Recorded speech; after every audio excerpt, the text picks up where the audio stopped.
Olá, colegas, pesquisadoras, pesquisadores da área da educação. É com muito prazer que começamos essa atividade de quarentena da Amped.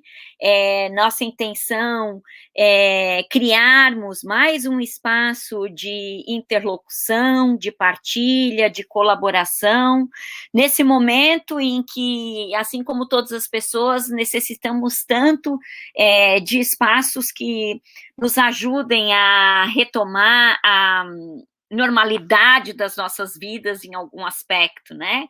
Então, nosso esforço é muito de tentar criar um espaço de conexão com os nossos associados e entendemos que a ideia dessas lives representa um pouco desse esforço.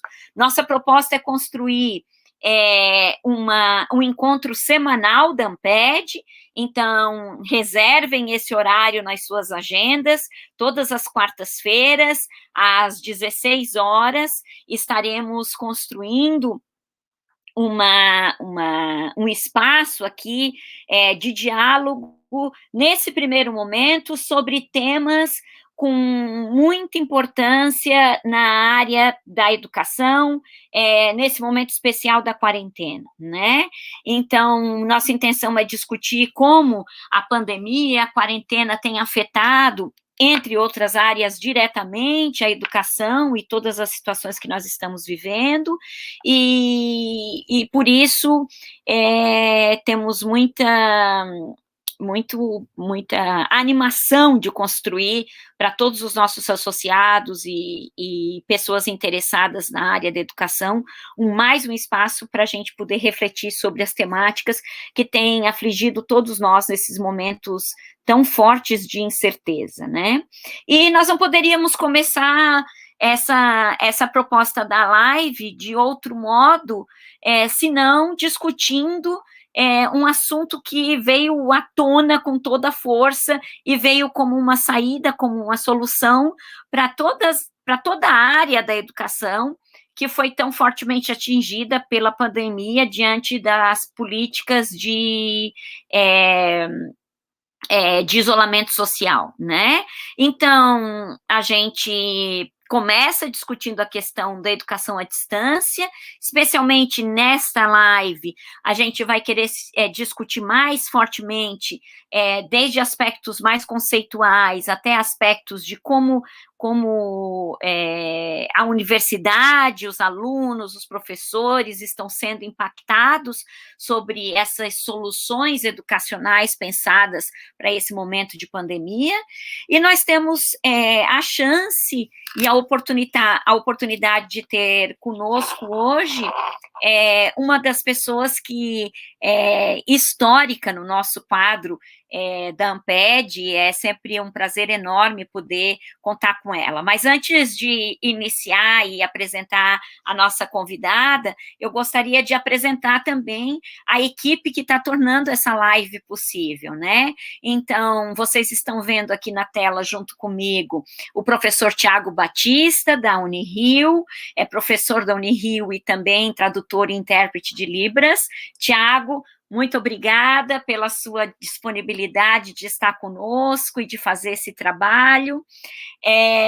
Eu acabei não me apresentando, para quem não conhece, para quem não me conhece, eu sou professora Giovana Lunardi Mendes, sou professora da Universidade Estadual de Santa Catarina, e estou, nesse momento, como presidenta da Amped, pela gestão Amped Presente, e nossa ideia é, semanalmente, podermos ter aqui diferentes membros da associação, da diretoria, mediando debates que possam interessar o nosso público de maneira geral. Eu gostaria de agradecer enormemente à equipe de comunicação da Amped, que sempre vai atrás de soluções das mais variadas quando a gente tem ideias, né? E também nos propõem e nos desafiam a fazer coisas novas. Então, nosso muito obrigado para a Camila Schau, que está aqui organizando tudo e está aqui conosco, e também agradecer João, que está aí no backstage, nos ajudando a identificar as questões que aparecem e tudo mais, e nos ajudando nessa tarefa também que vamos desenvolver aqui. A ideia é que a gente possa fazer sempre essa live de um jeito como uma conversa informal, né? E para isso a gente vai sempre contar com um especialista, um pesquisador no assunto. Então, eu gostaria muito de convidar a professora Edmeia para estar aqui conosco. A Edmeia Santos é uma referência na área da cybercultura, da educação online. Edmeia, muito obrigada pela tua disponibilidade. É a nossa coordenadora do GT16, da Amped, do GT de Educação e Comunicação. É também a vice-presidente da Associação Brasileira de Cybercultura, né? Então, é realmente um grande prazer tê-la nessa tarde. Eu sei que a agenda da Edmeia está super concorrida nesse tempo de quarentena, em função justamente até por conta da grande comoção em torno da temática da educação online, educação à distância e tudo mais, né? A Edmeia tem produzido muito nessa área, é professora atualmente titular livre da Universidade Federal Rural do Rio de Janeiro, foi durante muito tempo professora da UERJ, do PROPED, e tem inúmeros livros, pesquisas, capítulos de livros e produção nessa área, orientando alunos, pesquisas de graduação, pós-graduação, enfim. Então, muito obrigada mesmo pela tua presença, querida. E eu gostaria de começar essa conversa. Nós já havíamos falado um pouquinho antes sobre justamente essa confusão conceitual que a gente está vivenciando por todos os lados, né? Seja nas propostas das universidades, seja nas propostas das escolas, seja nas leis e legislações, nas notícias de jornal, enfim. Acho que tem um grande problema conceitual hoje, que nos tempos de pandemia estão fazendo a gente utilizar como sinônimos educação à distância, educação online e educação remota. Então, acho que para nós começarmos seria muito bom se você conseguisse explicitar um pouco essas distinções, Edmeia. Bom, em primeiro lugar, eu agradeço muitíssimo o convite, né, da Amped presente, Amped presente.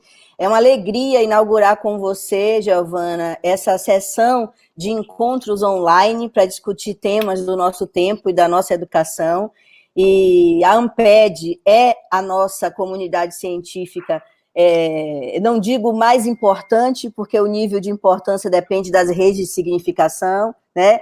De redes de significações que a gente vai tecendo, mas a Amped é a nossa comunidade porque ela reúne pesquisadores de todo o Brasil e também de fora do Brasil, nos mais variados temas. Então, é uma alegria enorme inaugurar com você essa ambiência formativa que a Amped está proporcionando a todos nós, né? Bom, durante muito tempo a gente quis que a internet entrasse nas escolas, né? Mas a gente, desde aquele tempo que a internet tornou-se comercial, o que a gente sempre quis, o que foi sempre a nossa militância, é fazer a escola entrar na internet, né? É fazer com que as expressões curriculares mais plurais pudessem habitar a internet com conteúdo autoral próprio, genuíno, intercultural, cidadão. Então, eu acho que, independente da palavra ou do termo que a gente use hoje, o que a gente está vendo é que a escola como ela é, para o bem e para o mal, se expressa hoje na internet das mais variadas formas. Para a gente poder falar de internet, é preciso que a gente fale de tempo e de espaço e de como os arranjos espaços temporais podem ser combinados. Então, historicamente, a gente sabe que toda forma de educação formal, pensada, curricular, onde as pessoas estão geograficamente dispersas, por isso a noção de distância, toda vez que práticas educacionais usaram ou lançaram mão de tecnologias para fazer acontecer ambiências formativas, a gente está diante daquilo que historicamente a gente entende por educação à distância. Então, as pessoas estão geograficamente dispersas e o que faz as pessoas terem acesso a informação educacional pensada, desenhada, com intencionalidade pedagógica, é educação à distância. Durante muito tempo, e aí eu vou falar de antes da internet, a gente, teoricamente, lança a mão da categoria de mídias massivas. A gente utilizou diversas mídias massivas para engendrar modelos de educação à distância. Então, desde a mediação com materiais impressos, as audiovisualidades desconectadas, a combinação de audiovisualidades com material impresso, tudo isso engendrou educação à distância. Então, o sujeito está geograficamente disperso e ele recebe em sua residência um material instrucional, um material educativo desenhado, pensado, com conteúdos e situações de aprendizagem, para que ele possa estudar e aprender. Vygotsky já nos ensinou, né, que onde há signo há mediação. Então, as pessoas aprenderam com esses modelos mais massivos de educação à distância, lançando mão daquilo que a gente entende por autoestudo, ou seja, diante de um desenho curricular mediado, as pessoas estudaram, aprenderam, fizeram exames, foram certificadas, e por aí a educação à distância se constituiu.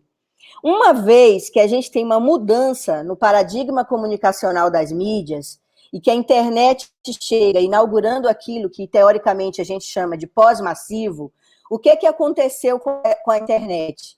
Por que a internet mudou o paradigma comunicacional? Porque a internet liberou o polo da emissão, permitindo com que as pessoas que eram geograficamente dispersas e distantes, teoricamente, em tese, não estivessem mais distantes.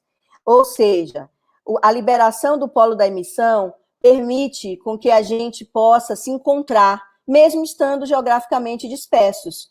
O que está acontecendo agora, por exemplo, eu não vou dizer que isso é educação à distância, até porque a gente precisa respeitar, inclusive, a história da educação à distância como uma modalidade legítima e que funciona no mundo inteiro, inclusive na pós-graduação, porque é preciso ter projeto pedagógico, pensamento curricular, concepções e arquiteturas de mídia e de currículo. Mas nós, por exemplo, não estamos distantes, pelo menos eu e Giovana e Tiago, que estamos aqui em processo de comunicação. Estamos cada um em nossa casa, só que essa tecnologia aqui, ela não permite apenas o autoestudo, mas ela permite que a gente possa estudar junto, permite que a gente possa lançar a mão daquilo que a gente entende por aprendizagem colaborativa. Então, a internet mudou sobremaneira a forma comunicacional de atuar com a educação à distância. É possível que a gente esteja numa sala de aula, que a gente converse com as pessoas, que a gente troque, que a gente crie sentimentos de pertença, de comunidade. E é isso que faz a educação à distância mudar completamente o seu paradigma quando a gente tem a internet e as mídias digitais em rede. Eu prefiro não considerar, né, a educação online como uma evolução da EAD, como uma evolução da educação à distância. Por quê? Porque a internet, a comunicação via internet, forjou um outro paradigma comunicacional, uma outra forma de se relacionar em nosso tempo, que a gente vem chamando de cibercultura, né? Então, a internet, ela rompe com a distância dos meios massivos. Você não está mais isolado, estudando apenas com os materiais, com as mídias. Você pode ter uma comunidade de prática, uma sala de aula efetivamente. Então, a educação online, como a gente conceitua há mais de 20 anos, é qualquer situação de aprendizagem, qualquer ambiência formativa mediada por tecnologias digitais e rede. Isso não significa estar totalmente à distância. Você pode estar na sua sala de aula presencial e desenvolver educação online. Você pode estar com partes das suas atividades presenciais, partes totalmente mediadas via internet e as soluções que a própria internet engendrou para fazer educação, como os ambientes virtuais de aprendizagem, por exemplo. Então, eu prefiro trazer a educação online como um fenômeno da cibercultura, como uma educação do nosso tempo mediada pelo digital em rede. E aí eu foco muito no digital em rede como a infraestrutura do nosso tempo, né? Assim como as máquinas eletromecânicas condicionaram e estruturaram racionalidades e formas de ser e de estar nas sociedades industriais, o digital em rede, ele engendra, condiciona as nossas formas de ser e de estar no nosso mundo. Então, não há nenhum fenômeno, né, no mundo contemporâneo, tanto nos modos e nos meios de produção, como nos modos e nos meios de aprender, que não passem, de uma certa forma, pelo digital em rede. Só que em tempos de pandemia, a gente está vivendo isso de uma forma mais intensa, exatamente porque a pandemia nos obriga e nos condiciona ao território físico e a ausência da circulação e dos fluxos na relação cidade-ciberespaço. Por isso que hoje, tão fortemente, a gente tem falado tanto de educação à distância e também de educação online. Só que ambos, né, ambos os conceitos, eles requerem pensamento curricular. E o pensamento curricular, sobretudo nosso, das universidades, nosso, né, que pesquisamos e que atuamos na formação de professores e de profissionais em geral. Então, esse pensamento, ele precisa estar forte nas nossas ações. O que a gente tem chamado agora de ensino remoto é exatamente uma solução mais rápida. Muita gente não teve nem sequer uma semana para respirar e buscar uma solução rápida para atender aos seus exercícios institucionais. Então, o que a gente está chamando de educação remota é exatamente toda a ação intencional, mas muito rápida e aligeirada, de fazer um encontro dos professores com seus alunos. Então, muitos estão fazendo o que a gente está fazendo agora, acionando uma interface de webconferência e trazendo os seus alunos para a conversa. E aí, Giovana, o que a gente tem visto é a escola como ela é. Escola, universidade ou qualquer outra rede educativa que tem intencionalidade pedagógica. Então, se as pessoas estão fazendo bem ou mal, não importa. O que importa é que elas estão fazendo a educação que elas acreditam. Então, a gente tem visto, desde professores criando lindamente com seus alunos, né? Eu tenho relatos de pessoas que, nos seus 50 minutos, encontram com seus alunos, fazem uma pré-leção de 15, 20 minutos, depois sugerem atividades individuais e em grupo. Então, há professores que desenham em ambientes virtuais áreas de grupo, gente com 50 alunos fazendo grupos de 5, de 10. Então, os professores têm feito pequenas pré-leções, provocações, depois dão um tempo para os alunos irem para as suas áreas de grupo, fazerem as atividades, depois partilharem, e as aulas estão acontecendo de forma interativa, criativa, interessantes. Mas há também aquele currículo, falar ditado mestre, há também autoritarismo, há pessoas fazendo chamada em 15 minutos, e isso varia desde escolas de educação infantil a universidades de classe alta, né, da elite, cobrando aquela presença física no online. Então, a gente está tendo a oportunidade de perceber expressões e concepções de currículo das mais variadas possíveis.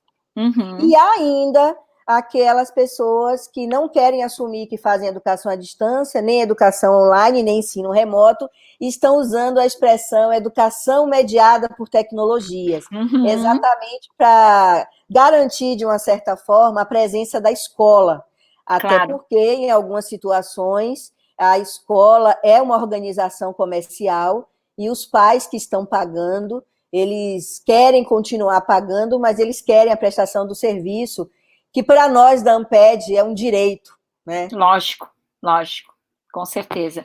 Edmeia, nossa, você coloca questões muito importantes, assim, só para a gente começar. Eu acho que daria para a gente aprofundar tudo isso em umas 3 horas de live, né? Mas como a gente tem pouco tempo, eu queria, antes de a gente entrar na discussão dos impactos disso da escola, conversar um pouco mais sobre essa questão dos impactos e consequências imediatas que você percebe nas universidades, né? Porque o que nós estamos vivendo na universidade em termos de país? Nós estamos tendo exatamente isso que você falou, posições muito distintas. Universidades que pararam tudo e disseram, não, precisamos de um tempo para nos organizar, universidades que no dia seguinte já estavam exigindo dos professores que os professores tivessem uma sala de aula virtual, um material montado e tudo mais. Então, como é que... E isso sem preparação, né? Tanto dos alunos quanto dos professores. Então, como é que você tem percebido o impacto disso na vida, no cotidiano da universidade, dos alunos, dos professores? O que você consegue perceber dessa nossa vivência aí de pandemia nesse momento? Bom, em primeiro lugar, a nossa universidade pública, ela já vem sofrendo, e sobretudo, não é, por conta da última gestão do Ministério da Educação, as nossas universidades já vêm sofrendo impactos fortíssimos, principalmente no financiamento, principalmente no exercício do ensino, da pesquisa e da extensão, pelo corte de verbas. Há uma pressão muito grande em sucatear e privatizar as nossas universidades. Então, diante disso, a gente tem percebido que a pandemia ela pode reforçar posições aligeiradas no que se refere a ensino, pesquisa e extensão. Então, na universidade pública, estamos indo com muito cuidado em relação a adotar ou não alternativas ao nosso exercício.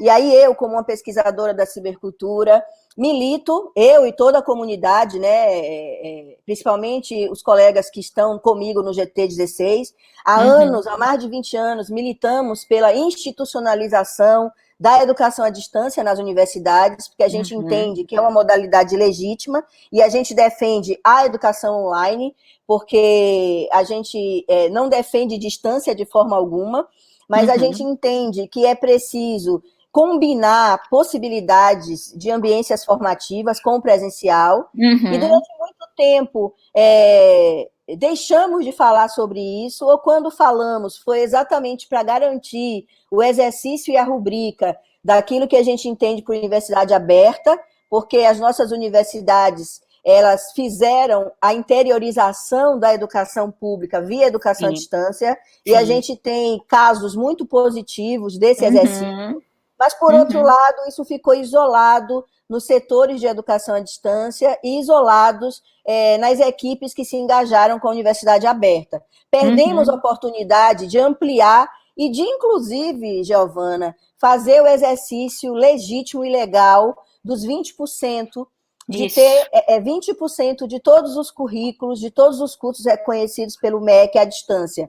O que, para mim, seria uma riqueza enorme, principalmente para a formação dos nossos alunos. Quanto mais ambiências formativas e diversidade de arranjos espaços temporais, mais rico e mais justiça cognitiva a gente pode materializar, pela diversidade de possibilidades de viver redes educativas diferenciadas. Uma vez que, por vários motivos, não fizemos isso, não é agora que, de repente, a gente vai forjar cruelmente isso em nossas universidades. Até porque o nosso lema é nenhum aluno fora, nenhum aluno a menos. Então, nesse momento, a gente não tem condição de fazer educação online para todos, principalmente porque a educação online requer acesso ao digital em rede, e a ambiências formativas para lidar com esse digital em rede. Então, os nossos alunos, as novas gerações, de alguma forma, já vivem uma vida online pela cultura, porque isso aqui é dispositivo, instrumento cultural do nosso tempo. Sim. Tá? Todos nós usamos isso para gerir nossa relação cidade-ciberespaço. A nossa sociabilidade, ela já é condicionada por isso aqui. Só que fazer educação, quando a gente entende que a gente faz ensino, pesquisa e extensão, é também investir em processos formativos para docência online. Não basta apenas ligar a uma interface e fazer a coisa acontecer. Obviamente que a gente, né, como cotidianista, sabe que a gente precisa fazer para pensar e para estudar e para aprender. Só que hoje a gente não tem condição de fazer isso para todo mundo, porque ter acesso aos meios digitais significa muito mais do que a inclusão digital, de ter acesso ou não, mas de ter isso como inclusão social, cognitiva, cultural. Então, nossos alunos não têm acesso à rede, e a gente luta há mais de 20 anos pela rede pública para as escolas e para as universidades.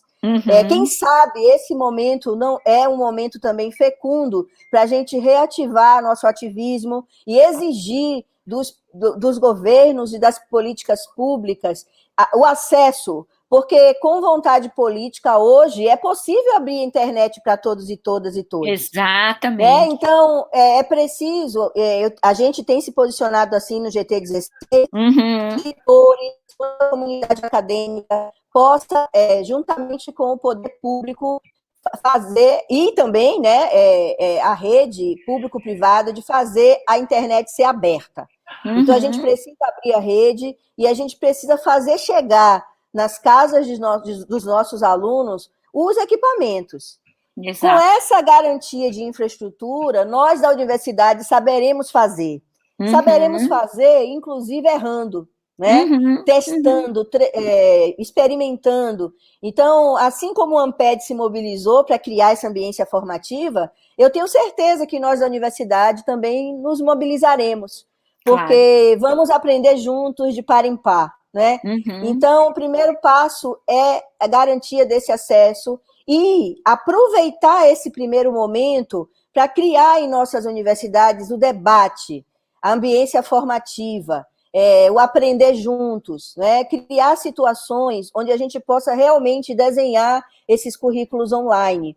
E também combinar esse currículo online com outras tecnologias, fazendo a convergência de mídias ou hibridismo tecnológico. O Brasil é um país de dimensões continentais, a gente não tem internet em todos os lugares, apesar da gente saber que tecnologicamente é possível, mas a gente também não pode se fechar para os meios massivos. Eu ontem conversei com um professor de uma rede municipal aqui do Rio de Janeiro, que a equipe dele está desenhando material impresso. Só que, em vez de cada área disciplinarmente fazer o seu impresso, eles estão pensando em temas geradores de exercício de cidadania, de discutir o momento pandemia, e assim articulando o currículo escolar. Então, eles vão desenhar materiais impressos e fazer chegar na casa dos alunos. Então, a gente pode experimentar outras situações tecnológicas e fazer ambiências formativas acontecerem. Agora, isso não significa fazer a transposição total da sala de aula presencial para a mediação tecnológica. Eu acho que nesse momento de pandemia, as secretarias, os gestores, nós, pesquisadores, porque, Giovana, vamos pensar aqui comigo, se soluções não surgirem da nossa comunidade, né, que somos o pensamento pedagógico e curricular e educacional, juntamente com os professores das escolas, é preciso deixar isso bem claro, as escolas têm currículo e elas sabem fazer, então, se isso não sair, né, se essas soluções não forem engendradas por nós, professores pesquisadores, que formamos professores, e com os nossos parceiros que estão na escola, essas soluções virão de onde? De onde a gente não quer. Virão das fundações, do mercadológico, das empresas de conteúdo, que acham que a educação é distribuir conteúdo curricular desenhado, já que muitas ações desses organismos, o que interessa são os exames de português e matemática. E a gente sabe que, com todo respeito a essas áreas, até porque sem matemática não tem pensamento computacional, né? A gente sabe que a educação cidadã é muito mais que prestar contas nesses exames. Então, eu acho que o momento é abrir o debate, fazer acontecer situações de aprendizagem, mas não perder o foco no ensino, na pesquisa e na extensão. Tem vários comentários aqui no Face pedindo sugestões, que você pudesse dar algumas sugestões de textos com leituras a respeito de EAD no contexto atual. Você lembra de algumas sugestões? Na rede a gente tem uma comunidade científica enorme, com vários textos. Eu sugiro, né, que as pessoas procurem as associações. Então, por exemplo, no GT16, a gente tem uma comunidade enorme de pesquisadores da área, buscar as páginas pessoais dos professores que hoje estão disponibilizando seus acervos, buscar as páginas das associações. Você citou, por exemplo, a ABCiber, e aí eu queria até fazer uma correção. Eu fui vice-presidente da ABCiber na gestão de 2017 a 2019. Não sabia que tinha encerrado, desculpe. Acho que eu esqueci de atualizar o Lattes, mas eu faço parte da diretoria científica, juntamente com outros colegas, como, por exemplo, o professor Sérgio Amadeu, o professor Nelson Preto, professora Lin Alves. Então, eu acho que as grandes fontes são as páginas dos programas de pós-graduação, com as dissertações e teses, revistas científicas, que hoje no Brasil nós temos todas abertas, públicas, com Creative Commons, buscar as revistas científicas, buscar os sites pessoais dos pesquisadores com seus acervos, as páginas das universidades. Eu tenho feito atualmente o que a gente vai chamar de curadoria digital de conteúdos. Então, a partir do que emerge cotidianamente, a partir de dilemas docentes, discentes, a partir de equívocos conceituais e metodológicos, eu tenho feito quase diariamente pequenos posts, onde eu discuto e tensiono um tema e sugiro artigos, aqueles que são, inclusive, mais didáticos. Então, assim como eu, muitos outros colegas estão fazendo isso também. Então, eu acho que o momento é um momento de produzir material autorizado, fruto de pesquisa, e partilhar isso em rede. Eu lembrei também de uma iniciativa que a gente tem feito na Amped, que nós temos chamado de Leituras da Quarentena. Então, há quase em torno de uma semana, 10 dias, a gente tem enviado para os nossos associados um conjunto de sugestões a partir de um tema específico. A próxima, justamente, vai ser sobre EAD, e a gente vai trazer as produções do GT16, da RBE, que é a Revista Brasileira de Educação, enfim, produções que têm circulado na Amped sobre isso, né? Edmeia, eu acho que a gente já falou, você já falou bastante sobre a questão da inclusão digital, e junto com essa questão da inclusão digital, uma outra coisa que tem aparecido muito nesse momento de pandemia é o homeschooling, né? Ou seja, as famílias sendo obrigadas a assumirem funções delegadas pela escola, e como você, às vezes não, né? E como você bem pontuou, cada escola fazendo de um jeito muito específico a partir dos seus próprios pressupostos pedagógicos, né? Então, seria muito importante ouvir você falar um pouquinho sobre um desses impactos da pandemia, que é, de repente, essa situação do homeschooling, né? Olha, esse tema tem voltado bastante, também por conta, né, desse momento político em que a gente vive, e aí eu gostaria de me posicionar muito diretamente em prol da escola, a escola Paulo Freireana, que é o lugar da diferença, é onde a diferença se encontra para ter debate, para ter embate, para disputar narrativa, para disputar cultura. É na escola que a gente aprende com o outro, a gente aprende a ser diferente, e a gente aprende a fazer um currículo que não só tolera o diferente, mas que inclui o diferente com seu conteúdo inteiro. Então, a escola, independente do currículo escolar conteudista, é o espaço formativo do cidadão. Então, eu, antes de pandemia, sou completamente contra o ensinar em casa, porque se você, por exemplo, é de uma família judaica, ou evangélica, ou católica, ou de matriz africana, e você educa em casa, culturalmente seu filho só vai ter acesso à cultura, à religião, ao conhecimento da família. Então, a escola é o lugar de encontrar o diferente, porque a democracia, ela se vive na diferença.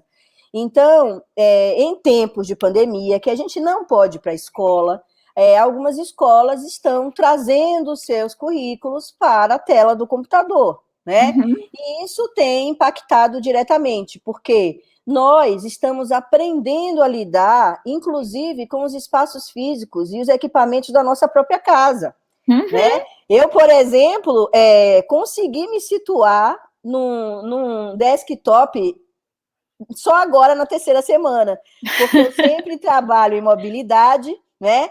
E o espaço da sala é o espaço coletivo da família, onde o social se encontra, no meu núcleo, e eu não posso trabalhar na sala, que é o que eu fazia antes, né? Quando a minha Uhum. família ficava em trânsito, por exemplo.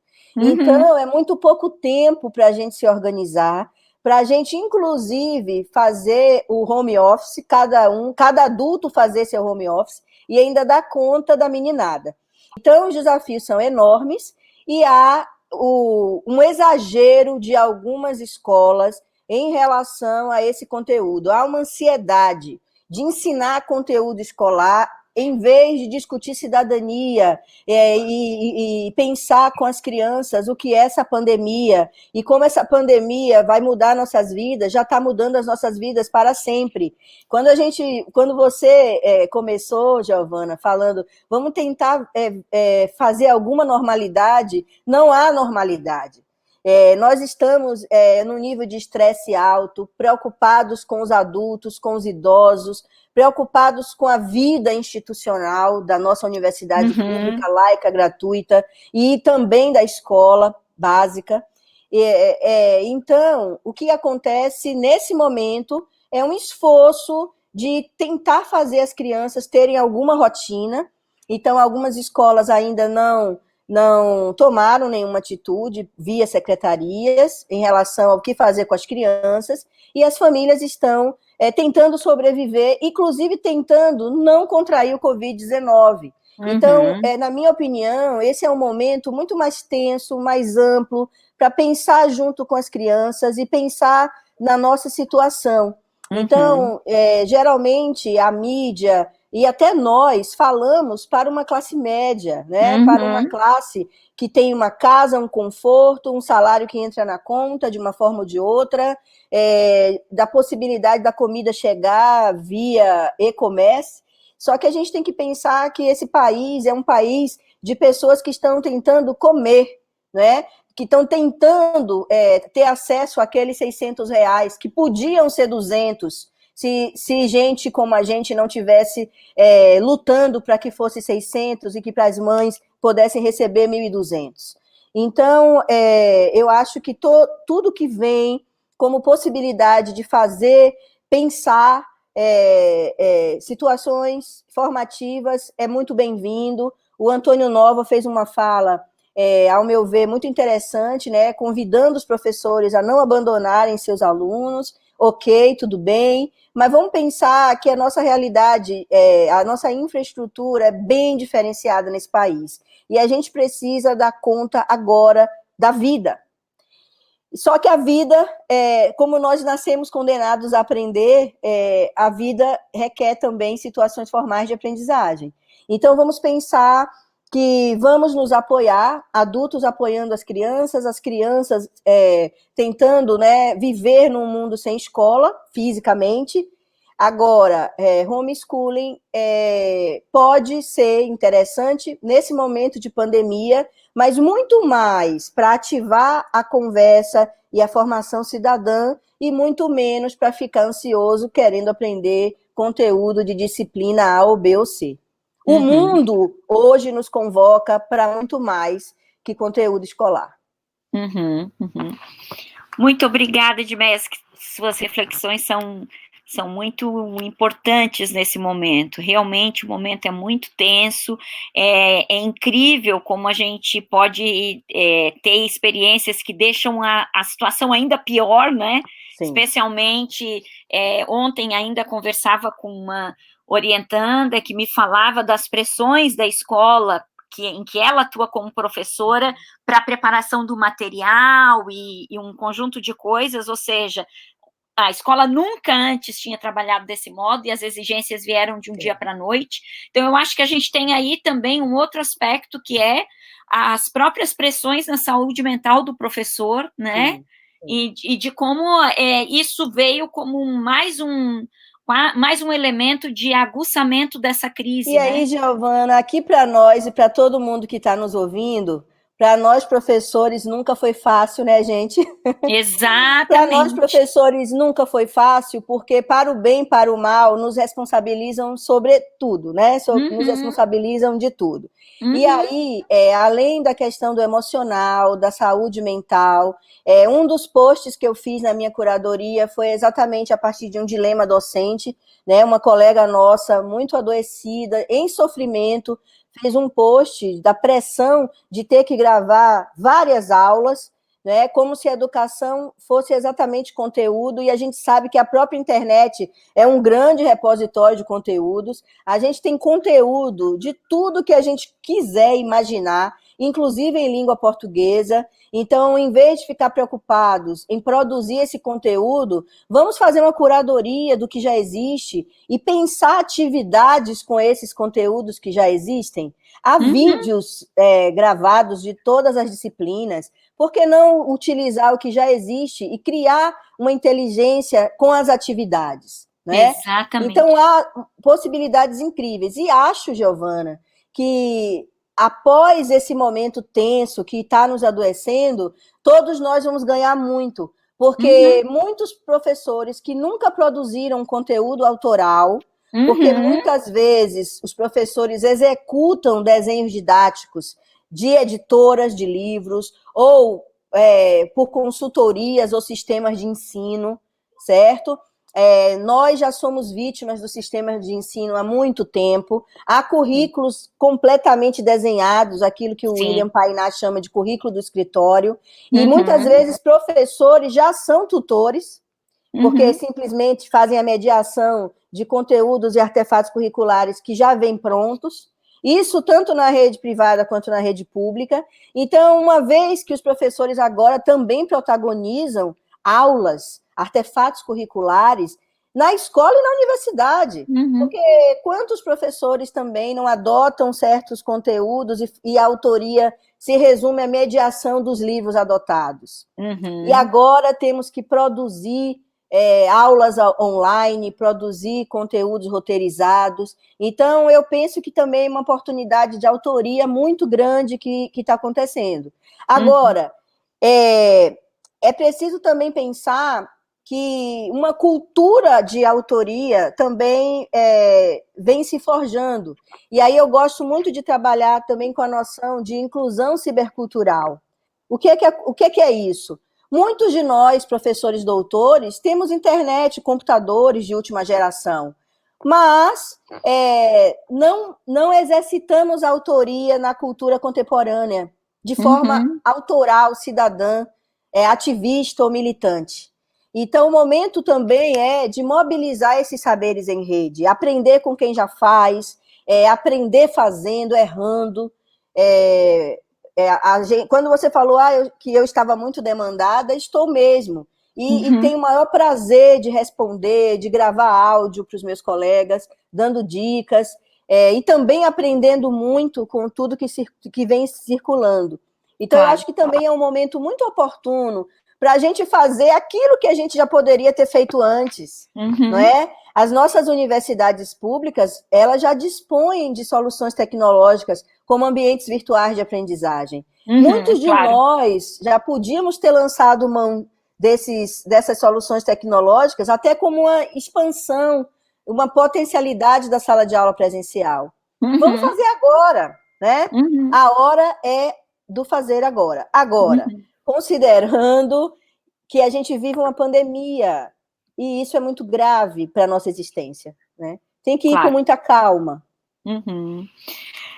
Eu tô com pena de acabar, Edmeia. Olha só, já passou 40 minutos, a gente já tem quase que ir para a reta final, Mas antes de a gente encerrar, queria te contar que Camila Camila, João, Lula estão me contando tudo que está acontecendo aqui no Facebook.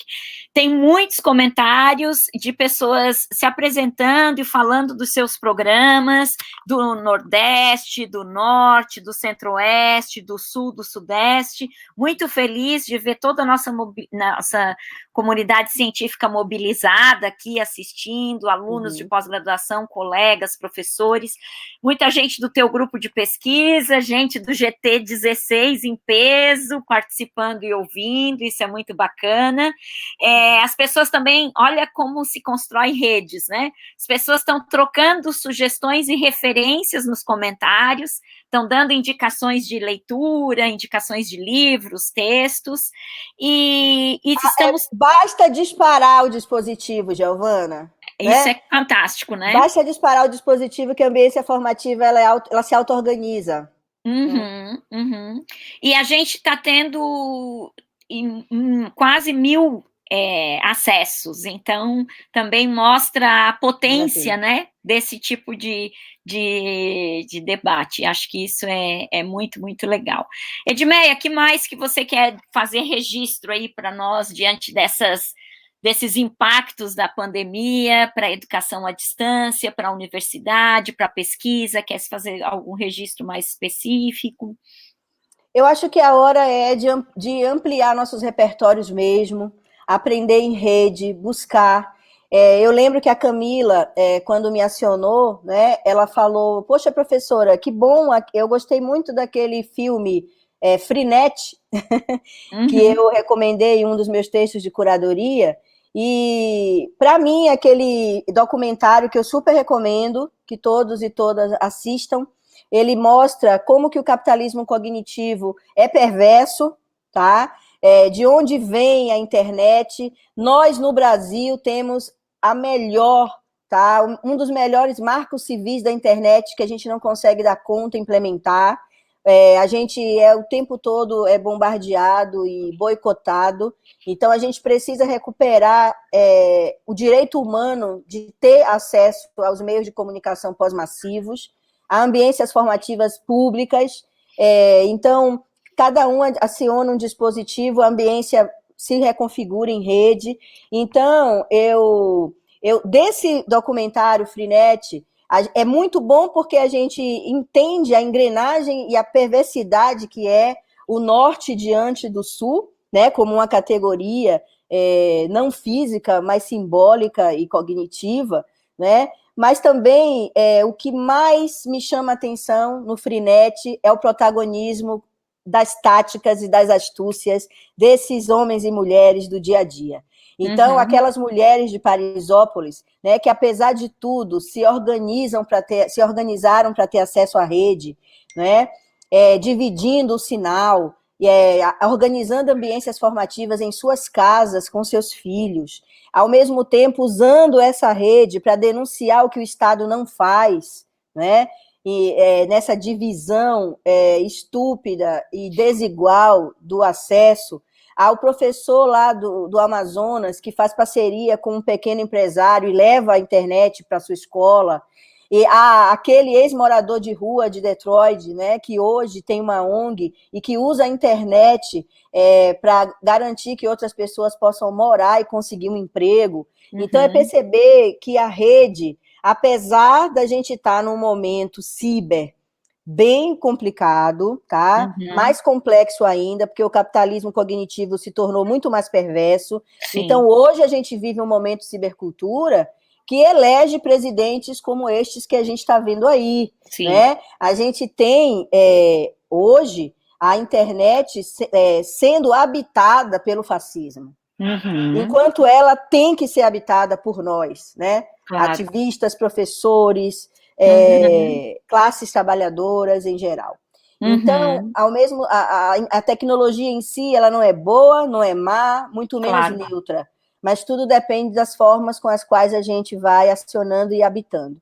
Então, como dica, eu vou recomendar, né, Democracia em Vertigem, da Petra, eu vou recomendar Privacidade Hackeada, eu vou recomendar que a gente tenha acesso a conteúdos que nós produzimos, que os nossos pares têm produzido, e que a gente continue aprendendo em rede, partilhando sentidos. Uhum. Edmeia, as pessoas estão pedindo para você repetir o nome do primeiro documentário que você falou antes. Freenet, né? Freenet. Freenet é um documentário que está gratuitamente disponível nas redes. Só é colocar no seu site Freenet que ele aparece. Também, né, na minha timeline eu já divulguei, mas basta colocar Freenet, né? E que vocês terão acesso a esse documentário. Querida, muito obrigada. Não temos palavras para agradecer nós da Amped, a tua disponibilidade de estar conosco. Somos todos Amped. Todos Amped presente. Amped presente. O GT 16 é um GT que historicamente tem levantado todas essas lutas e representado a Amped nesse debate, né? Então é muito, muito, muito importante para nós ter tido esse espaço aqui com você. Quero agradecer imensamente a todos os colegas da diretoria também, estou aqui representando um grupo, né? Uhum. Todos foram todo mundo entrou nessa junto com essa ideia de fazer esse espaço também de partilha, de aprendizagem, especialmente a Luli, que é a nossa pessoa próxima, ligada e responsável por toda a questão da comunicação da Amped, que tem feito esse papel tão bem, junto com João e Camila, e agradecer imensamente todos os colegas que estão aqui nos vendo, quer dizer, tivemos mais de 1.000 acessos, isso mostra a potência desse espaço. Nossa ideia, para quem perdeu o começo da discussão, nossa ideia é deixar as lives gravadas no nosso canal no YouTube. Com Sim. Isso, a gente vai ter disponibilidade de acessar esse material também em outros momentos.